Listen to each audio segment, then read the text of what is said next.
kemampuan kita untuk menikmati itu kemudian Allah cabut kata ada nah hasad dan iri maka itu tidak bisa kita pernah sudah sebelah berhati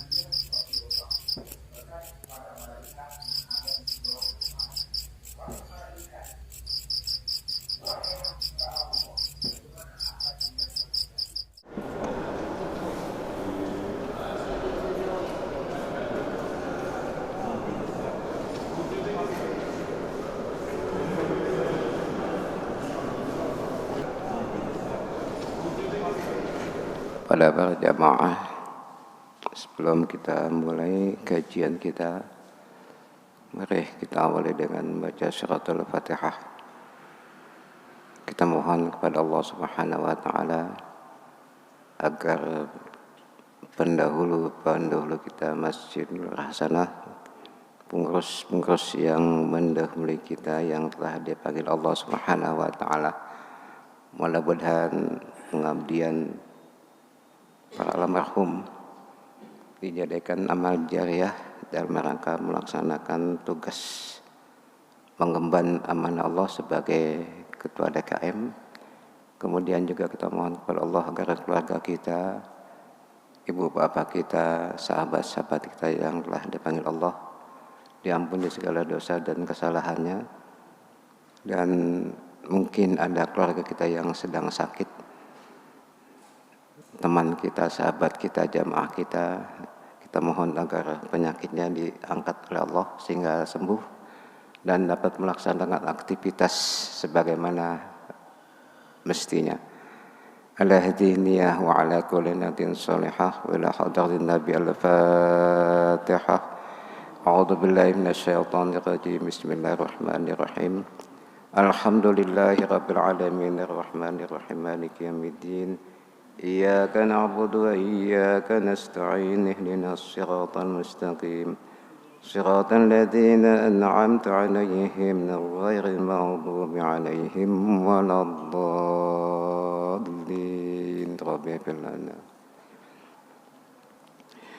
السلام عليكم ورحمة الله وبركاته. بسم الله الرحمن الرحيم. الحمد لله رب العالمين وبه نستعين على أمر الدنيا والدين. أشهد أن لا إله إلا الله وحده لا شريك له الملك الحق المبين وأشهد أن محمدا عبده ورسوله الصادق الوعد الأمين. اللهم صل على سيدنا محمد وعلى آله وصحبه أجمعين. أما بعد. Para jamaah rahimakumullah, puji syukur kita panjatkan kepada Allah Subhanahu wa taala bahwa sampai hari ini Allah masih memberikan nikmat kepada kita, nikmat sehat walafiat, nikmat iman dan nikmat al-Islam, sehingga dengan nikmat tersebut kita dapat hadir melaksanakan salat subuh berjamaah serta menghadiri kajian Ahad pagi yang setiap Ahad kita lakukan di Masjid Nurul Hasanah. Selawat dan salam semoga selalu tercurah kepada junjungan kita Nabi besar Muhammad sallallahu alaihi wasallam serta kepada para keluarganya, sahabat-sahabatnya, insyaallah pada seluruh jamaah, seluruh pengikut beliau yang kita harapkan adalah syafaatnya di yaumil qiyamah nanti. Hadirin rahimakumullah, sekali lagi syukur kita panjatkan kepada Allah bahwa kita masih ada kesempatan untuk mempelajari tentang dinul Islam. Ini kesempatan yang jangan sampai kita lewatkan ya. Sebab Masjid Nur Hasanah selalu mempersiapkan bagaimana untuk selalu memperbaiki ibadah kita sebagai modal pokok untuk menghadap Allah nanti. Dari berbagai macam disiplin ilmu, setiap Ahad pagi ada tentu kaitannya dengan ilmu-ilmu yang Allah berikan melalui Nabi besar Muhammad sallallahu alaihi wasallam. Ya. Dari syariatnya, kemudian dari hakikat dan ma'rifatnya, itu di Masjid Nurul Hasanah sudah ada yang mempelajari. Ma'asyiral muslimin rahimakumullah. Hari ini kami mau mencoba juga kaitannya dengan syariat, yaitu perbuatan-perbuatan badaniyah yang kaitannya dengan ibadah makhdho. Ya. Kitab yang saya gunakan pada hari ini adalah Fathul Qarib. Ini bermazhab Syafi'iyah, bermazhab Syafi'i. Dan pada umumnya kita di Indonesia ini kan bermazhab Syafi'i. Dan alhamdulillah di Masjid Nurul Hasanah ini memang sebagian besar baik yang memberi kajian Ahad pagi ataupun yang menyampaikan khutbah Jumat ini pada umumnya adalah bermazhab Syafi'iyah yang dipelopori oleh Muhammad Idris Asy-Syafi'i. Ya. Walaupun ada, tapi sangat-sangat sedikit sekali, itu hanya sebatas sebagai jamaah. Untuk yang memberikan materi pada umumnya adalah bermazhab Syafi'iyah. Jadi kita tidak perlu lagu bahwa kita satu kelompok ya yang menamakan diri Ahlus Sunnah wal Jamaah. Walaupun seluruh mazhab itu adalah Ahlus Sunnah wal Jamaah. Apakah Hanafiyah atau Malikiyah atau Hambaliyah atau Syafi'iyah, itu adalah Ahlus Sunnah wal Jamaah semua. Cuman ada beberapa bagian yang sifatnya tidak pokok yang menjadi perbedaan. Padahal tujuannya adalah sama untuk mendekatkan diri kepada Allah Subhanahu wa taala. Beberapa waktu yang lalu saya selalu menyampaikan tentang rukun, hal-hal yang pokok dalam kita beribadah. Yang terakhir 4 bulan yang lalu, karena minggu kemarin bulan September, saya menyerahkan kepada teman untuk mengkaji tentang hakikat ya antara hubungan syariat dan ma'rifat yang disampaikan oleh Profesor Mulyadi. Nah, hari ini kita mencoba dengan juga kaitannya dengan ibadah makhdho kita. Pada bulan September, sebelumnya Agustus, Mei, itu kami menyampaikan tentang arkan wudu, rukun tentang wudu. Hal-hal yang tidak boleh ditinggalkan pada saat kita melaksanakan ibadah makhdho. Pada hari ini juga kaitannya dengan rukun, yaitu arkanus shalah. Rukun tentang sholat. Kegiatan-kegiatan yang tidak bisa ditinggalkan pada saat kita melaksanakan ibadah sholat. Kalau ini ditinggalkan, berarti sholat kita tidak sah. Kemarin masalah wudu ada 6. Nah, itu tidak boleh kita tinggalkan. Kalau salah satu kita tinggalkan, berarti wudu kita tidak sah. Wudu kita tidak sah, berarti sholat kita juga tidak sah. Ya. Sebab dalam satu hadis katakan, kuncinya sholat itu adalah bersuci. Kemudian diawali dengan takbiratul ihram, diakhiri dengan salam. Jadi berwudu, bersuci itu adalah kunci dari berbagai macam ibadah, terutama sholat. Hari ini akan kita bahas tentang arkanus shalah, tentang rukun sholat. Kalau dalam kitab ini dikatakan arkanus shalah sama niata asran ruknan. Rukun sholat itu ada 18.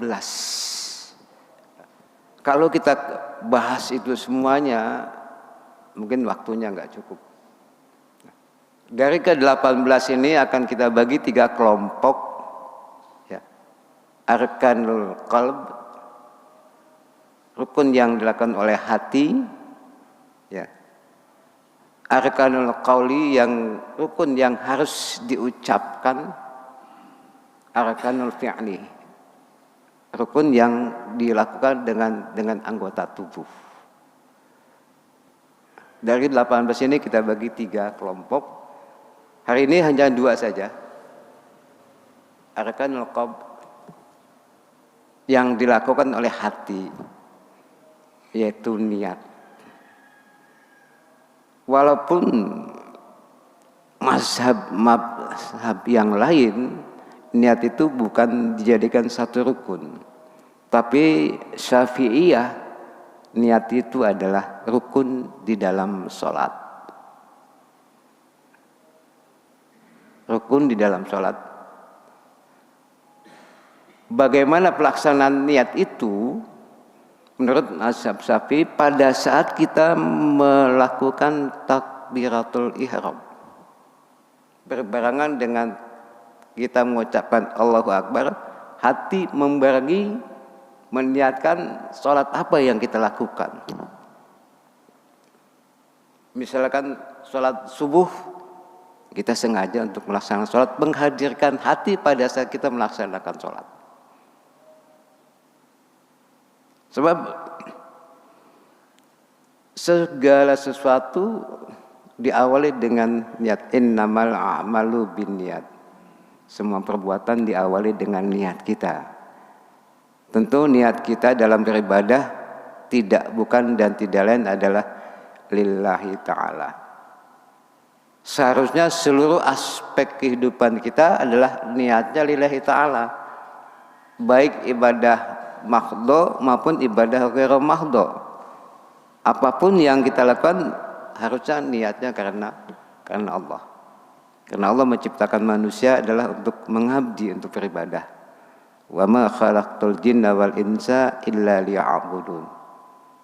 Aku menciptakan jin dan manusia kecuali untuk beribadah kepada Allah Subhanahu wa taala. Apapun pekerjaan kita, bekerja niat lillahi ta'ala. Berkeluarga juga niat lillahi ta'ala. Semuanya aktivitas adalah lillahi ta'ala. Nah, karena terjadi penyimpangan-penyimpangan ya karena niatnya ada sesuatu. Kemungkinan tidak adanya keberkahan di dalam hidup karena niat kita sudah banyak menyimpang. Bahkan kalau mau lebih ekstrem lagi, ya, sholat pun kadang kita sudah banyak penyimpangan. Kita sholat. Kenapa kita sholat? Karena kita tidak mau masuk neraka. Itu sudah satu kesalahan sebetulnya. Kenapa kita sholat? Karena kita pengen masuk surga. Pengen masuk surga ini yang satu kesalahan. Seharusnya kenapa kita sholat? Ini adalah perintah Allah. Masalah masuk surga atau neraka bukan urusan kita. Makanya di kalangan sufi itu untuk beribadah bukan karena sesuatu. Ada sufiyah, Rabi'ah al-Adawiyah, bila dalam bermunajat kepada Allah menyatakan, ya Allah, kalau ibadahku ini mengharapkan masuk neraka, masukin saya ke neraka. Kalau ibadahku ingin masuk surga, jangan masukin ke neraka, jangan masukin ke surga. Ibadahku ini adalah hanya mengharapkan cintamu. Ini mahabbah, cinta Rabi'ah al-Adawiyah. Kalau kita kan gitu, kenapa sholat? Takut masuk neraka. Kenapa sholat? Enggak enak sama mertua. Ini sudah banyak penyimpangan sebelumnya. Ibadah kita hanya untuk Allah, makanya lillahi ta'ala. Ada kalimat itu. Nah, ini kita tanamkan dalam hati kita, semuanya untuk Allah.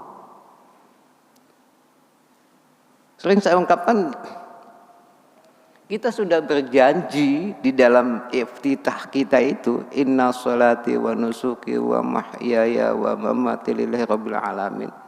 Itu kan ikrah kita, bukan hanya sekedar ucapan, tapi bagaimana kita tanamkan dalam hati kita bahwa sholat kita ini, ibadah kita, hidup dan mati kita hanya untuk Allah. Ini yang kita tanamkan dalam hati kita, hanya untuk Allah. Bekerja kita bukan karena gaji, karena kita perintah Allah. Kita berkeluarga, mengasuh anak karena lillahi ta'ala. Bagi yang siswa atau mahasiswa belajar, bagaimana tanamkan karena lillahi ta'ala. Semua ini adalah Allah yang memerintahkan, Allah yang menggerakkan kita. Nah, kita masih membicarakan tentang syariat, bagaimana perlakuan tubuh kita terhadap ibadah. Nah, ada 18 rukun sholat. Ini yang tidak bisa kita tinggalkan dalam kita beribadah, dalam kita sholat. Yang tadi satu, niat.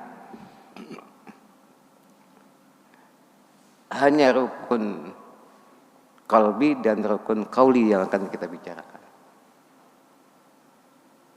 Rukun fi'li nanti lebih banyak lagi. Nah, dari rukun qauliyah atau rukun ucapan, ini yang harus kita lakukan. Tadi niat sudah pokok dasar dalam kita beribadah. Rukun qauli yang pertama adalah takbiratul ihram. Ini harus terucap, harus terdengar dengan telinga kita sendiri. Takbir ihram dengan ucapan Allahu Akbar. Tidak boleh diucapkan dalam hati karena yang bekerja adalah lisan.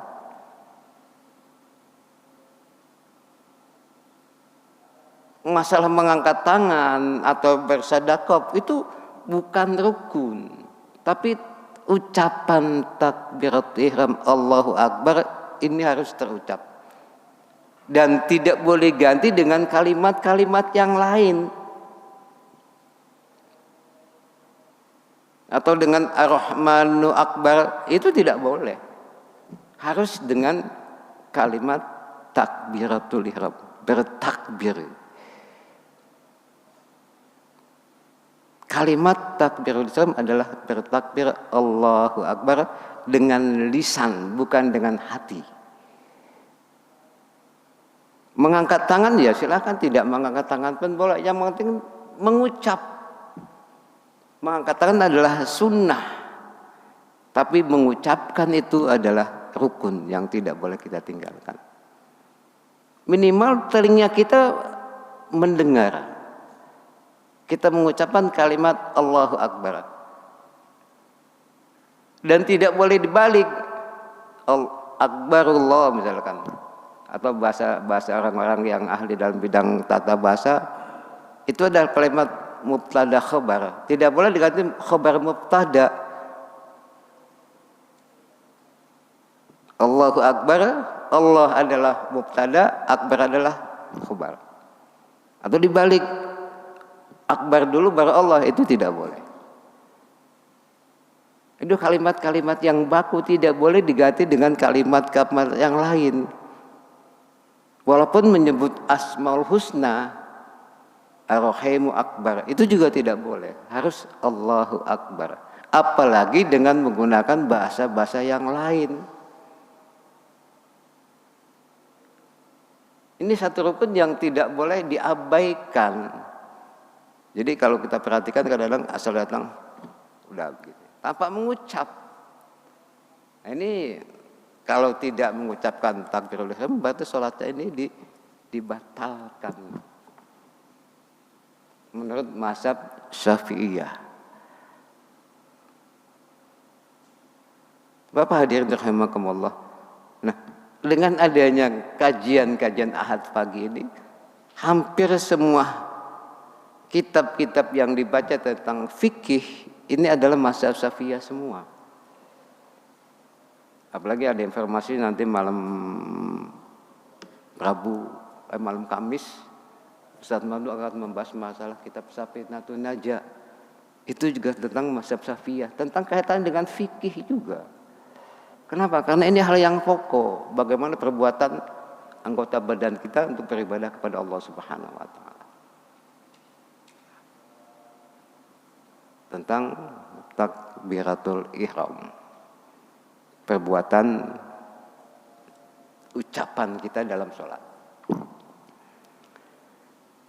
Yang kedua, perbuatan lisan kita dalam sholat adalah membaca surat Al-Fatihah. Membaca surat Al-Fatihah. Ya, sebagaimana tadi. Ini tidak boleh, tidak wajib atau rukun membaca surat Al-Fatihah. Apalagi kalau kita sholat sendiri. Nah, kalau kita menjadi makmum, itu ada berbagai macam dua versi. Tapi menurut mazhab Syafi'i, kita harus tetap membaca. Bagaimana memposisikan pada saat kita menjadi makmum, manakala imam itu sedang membaca surat Fatihah, kita tidak dibenarkan untuk membaca apapun. Karena itu pokok, kita wajib mendengarkan. Nah, pada saat imam membaca surah, kita lah membaca surat Al-Fatihah. Cuman jangan kencang-kencang, minimal telinga kita terdengar. Walaupun ada mazhab yang lain tidak mewajibkan dan tidak memerintahkan, bahkan ada yang memakruhkan. Karena mereka bersumber, bila dibacakan Quran, dengarkan dan perhatikan. Tapi kalau mazhab Syafi'i, kita harus tetap wajib membaca sesuai dengan kemampuan kita. Dalam arti kemampuan yang bagaimana? Pada saat kita masbuk, mungkin kita tidak sempat, bahkan kita tidak baca Fatihah, dibolehkan. Karena imam adalah menjamin atau imam adalah menggantikan Fatihah yang tidak dibaca oleh makmum. Kalau kita dalam melaksanakan sholat berjamaah, misalkan pada saat kita datang, imam sudah ruku, tapi kita sempat ruku, begitu kita takbiratul ihram, Allahu Akbar, kita bersadakap, kita langsung, berarti kita tidak baca Fatihah. Nah, Fatihah kita ini ditanggung oleh imam. Tapi kalau kita masih sempat, kita sempat membaca Fatihah. Bapak hadirin rahimakumullah. Dan Fatihah itu adalah satu rukun yang tidak boleh kita abaikan dalam kita sholat fardu terutama, bahkan sholat sunnah-sunnah yang lain. Dan bacaan-bacaan itu pun harus berdasarkan kaedah-kaedah yang ditetapkan dengan tajwidnya. Tidak boleh huruf ada yang kurang, tidak boleh ada syaddah atau tasdid yang berkurang. Apalagi bisa merubah atau mengganti huruf. Hurufnya diganti. Makanya alhamdulillah, saya perhatikan ini setiap Ahad pagi, Ustaz Mahmud Siddiq itu selalu membimbing kita untuk membaca. Bagaimana kita membaca surat Al-Fatihah, jangan sampai ada yang tertinggal atau ada yang tertukar. Karena ini ada hal yang pokok.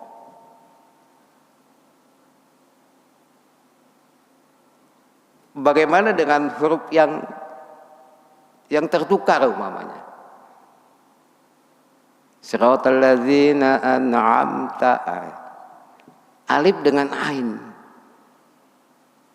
Ada yang baca siratal ladzina an'amta, itu sudah merubah huruf dan itu tidak dibenarkan dalam membaca surat Al-Fatihah. Atau tasdidnya tidak ada. Pada kalimat mana umpamanya? Iya, Itu kan ada kata iya, ada yang baca iya karena budu, nah, itu tidak dibolehkan. Harus ada kata tasdid iya. Jadi kita bersyukur di Nurul Hasanah ini ada yang bimbing untuk membaca suratul Fatihah dengan baik dan benar, dengan kaidah, dengan tajwidnya dan makharijul huruf. Jangan sampai Fatihah kita ini yang bisa membatalkan kita sholat, karena ini adalah yang pokok.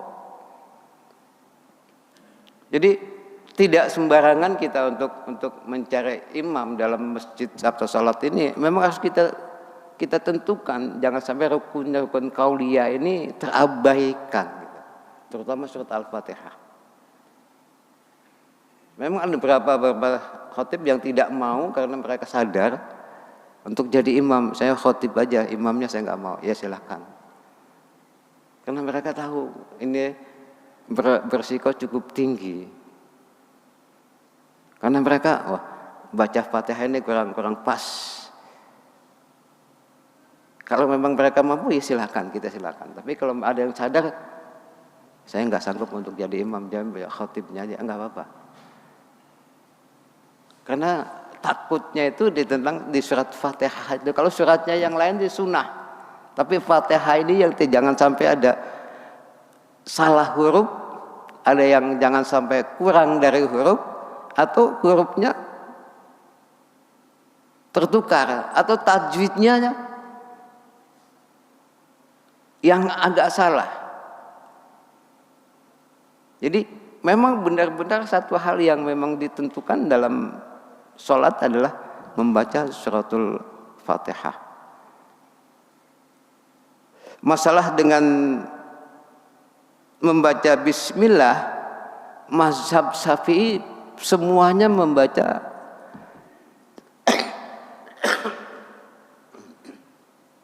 basmalah dengan zahar, dikeraskan. Membaca basmalah dikeraskan karena beranggapan dalam status menyatakan Bismillahirrahmanirrahim adalah salah satu daripada ayat surat Al-Fatihah.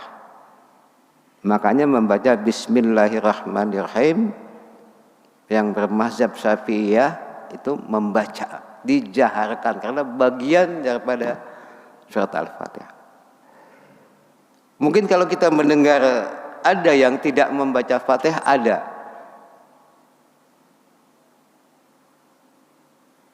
Mazhab Hanafiyah bahkan tidak sama sekali tidak membaca.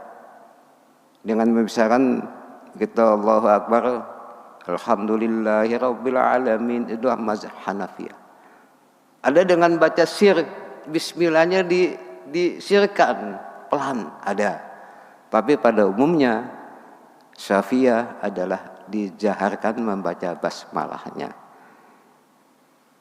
Jadi sebagai informasi bagi kita, kalau ada yang terdapat semacam itu, kita tidak bisa menyalahkan. Memang ada ketentuan-ketentuan yang dibawa oleh para mazahib. Jadi kita tidak enggak baca bismillah adalah Muhammad. Bukan, Muhammadiyah juga adalah Ahlus Sunnah wal Jamaah, cuman mazhabnya yang berbeda.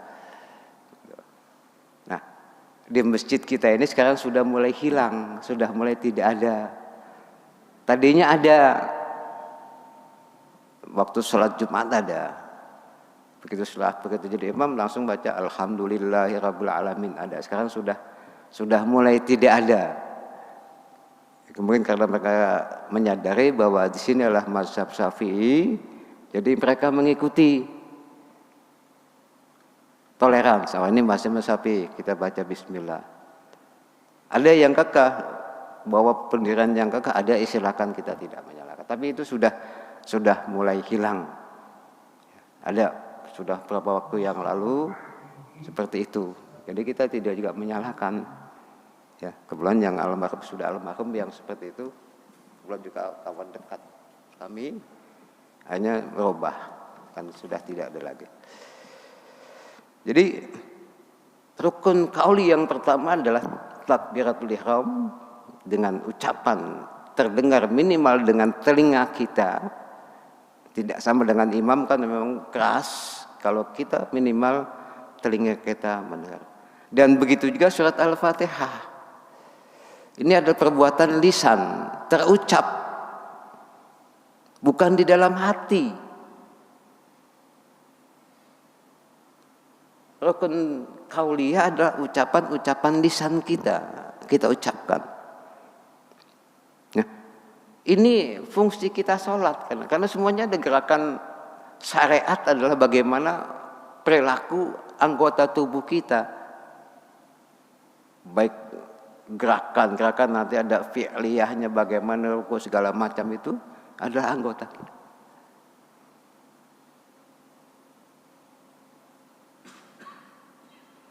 Takbiratul ihram.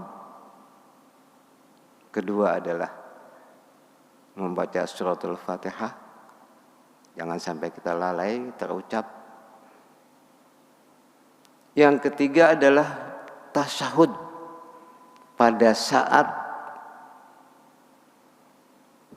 tasyahud akhir. Ya.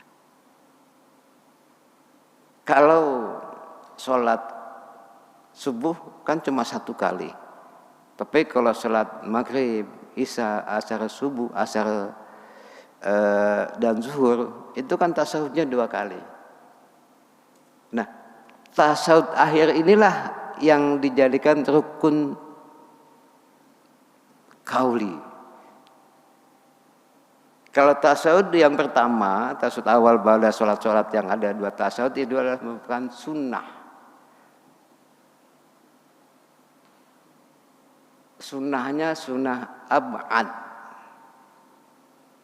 Dan kalau memang itu lupa, kalau menurut mazhab Syafi'i nanti akan ada sanksi yang namanya sujud sahwi. Ya. Kalau hayat sunnah, kalau itu terlupakan enggak masalah, tapi kalau ab'ad kalau menurut Syafi'i termasuk doa kunut. Kalau menurut Syafi'i kan sunatnya sunat ab'ad. Kalau yang bermazhab Syafi'i ya kalau memang sudah lupa nanti kita ganti dengan sujud sahwi sebagai pengganti. Kenapa? Karena kita lupa. Karena sifat manusia itu mahalul khata' wa nisyan.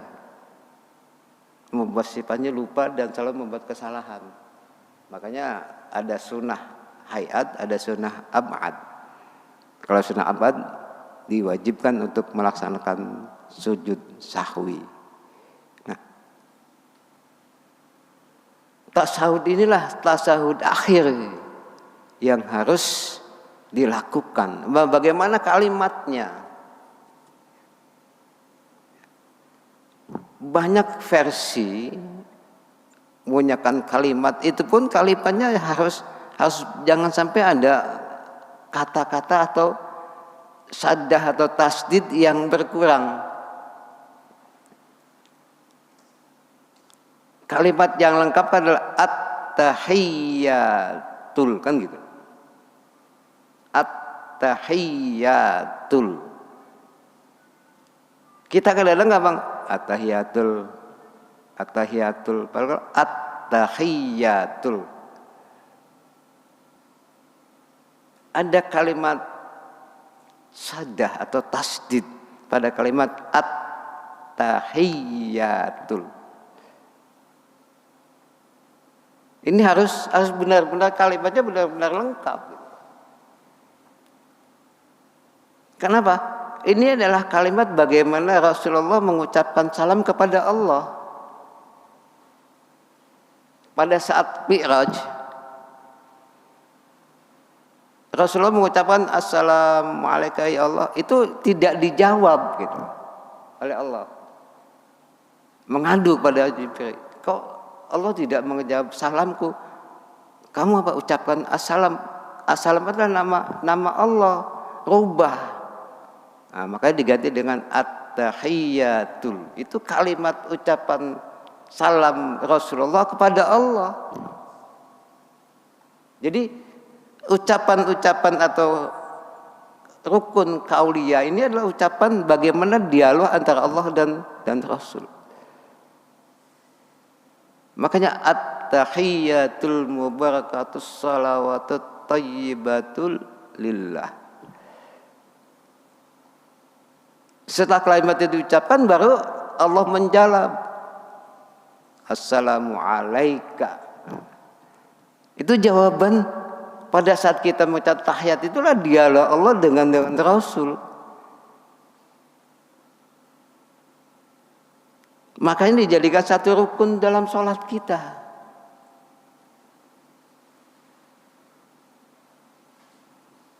Rukun dalam sholat kita.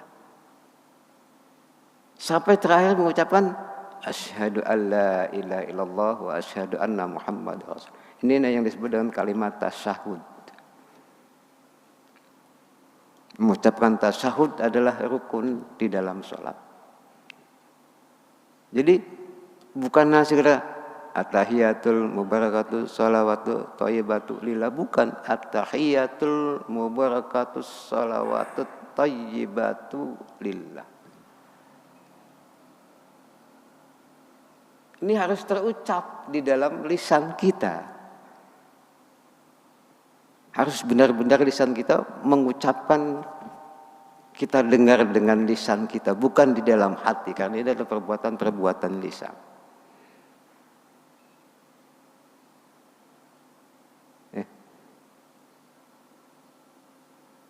Tasyahud. Kemudian yang keempat adalah mengucapkan salawat. Mengucapkan salawat kepada Rasulullah. Kan setelah sampai kita tasyahud, sampai asyhadu an la ilaha illallah wa asyhadu anna muhammadar rasulullah, Allahumma sholli ala Muhammad wa ala ali Muhammad. Ini yang rukun, Pak. Yang harus kita ucapkan di dalam lisan, dan jangan sampai ada satu kalimat atau satu huruf yang terabaikan. Nah, disinilah kita pentingnya untuk belajar tentang bacaan sholat. Jangan sampai sholat kita ini ada kekurangan di dalam kita membaca, atau ada kekeliruan dalam huruf, makharijul huruf, supaya kita ini sholat kita lebih sempurna. Kalau sempurna, benar-benar sempurna, wallahu alam, minimal kita akan mendekati bagaimana kesempurnaan kita akan lebih baik. Alhamdulillah kita sudah mulai mengarah ke sana. Ada kajian setiap pada subuh pagi, bagaimana kita dilatih, bagaimana pengucapan makharijul huruf. Ini kita jangan sampai kita abaikan dalam rangka kita memperbaiki, walaupun hanya sekedar beberapa ayat atau beberapa surat Fatihah diajarkan oleh Ustaz Muhammad Siddiq. Itu kita perhatikan, memang kelihatannya ringan, sepele, tapi menentukan tentang sah atau tidaknya kita beribadah kepada Allah Subhanahu wa taala. Kalau pahalanya sudah kita sampaikan kan, begitu besar pahalanya bagi orang yang duduk satu saat saja dalam satu majelis. Entah itu yang namanya 5 menit atau namanya 10 menit atau sampai nama 1 jam. Itu pahalanya jauh lebih besar dibandingkan dengan kita melaksanakan sholat sunnah 1000 rakaat. Itu sudah pahalanya. Tapi yang lebih penting bagi kita adalah menambah kualitas dalam kita beribadah kepada Allah Subhanahu wa taala. Itu yang lebih penting. Kalau pahala itu adalah reward, janji-janji Rasul, janji Allah kepada kita yang hadir dalam satu majelis. Tapi yang penting bagi kita adalah bagaimana kita selalu memperbaiki ibadah kita kepada Allah Subhanahu wa taala.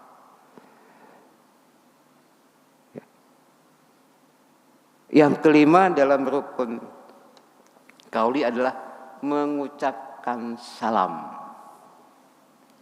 Tadi kan di awal kunci sholat adalah bersuci, kemudian diawali dengan takbir, diakhiri dengan salam. Itu kaidah pengertian sholat di dalam fikih. Diawali dengan takbir, diakhiri dengan salam. Sholat apapun selalu takbir dengan salam. Termasuk sholat jenazah kan Allahu Akbar, akhirnya salam. Ya. Yang terakhir adalah salam. Mengucapkan Assalamualaikum pada salam yang pertama. Kalau salam yang kedua adalah sunnah. Bagaimana kita mengucapkan salam itu dengan lisan kita?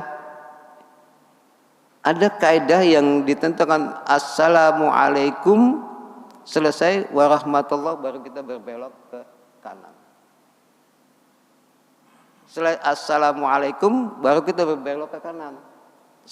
Sambil dibelankan Assalamualaikum warahmatullah. Salam yang pertama. Kalau yang keduanya adalah sunnah, tidak wajib. Salam pertamanya itu